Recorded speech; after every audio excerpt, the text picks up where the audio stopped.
এলাকাবাসী আসসালামু আলাইকুম। ওয়ালাইকুম আসসালাম। এই যে দেখেন আমরা এত কষ্ট করিয়া এমপি বানাইছি, এমপি টাকিয়া মন্ত্রী। এখন এই মন্ত্রী যদি আমরা একটা কাল খালি কইরা দিত, তে তো আমরা গরিব মানুষ বাঁচতাম। ওন দেখেন দুদি কাল করার ইচ্ছা থাকতো, তে যে কয়েকদিন ধরে হিয়ে শুরু করছেন কাম, কাল কইরাও থাকলো, তাহলে পানিটা গেল গা। কালটা শুধু এই বলা বিল তাকিয়া শীতলং হন্ত এতটুক কাল হইলে আমরা বাঁচলাম।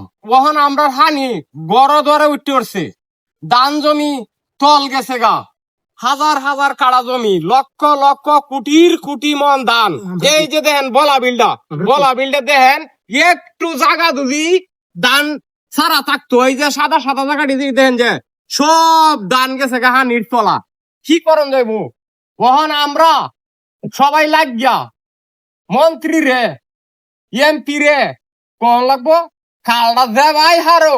আমরা গরিব মানুষ এই কালটা কুদ দিয়া খালি বলা বিল তাকিয়া শীতল মতো নিয়ে দিত। এই আমরা আহিতি ভাই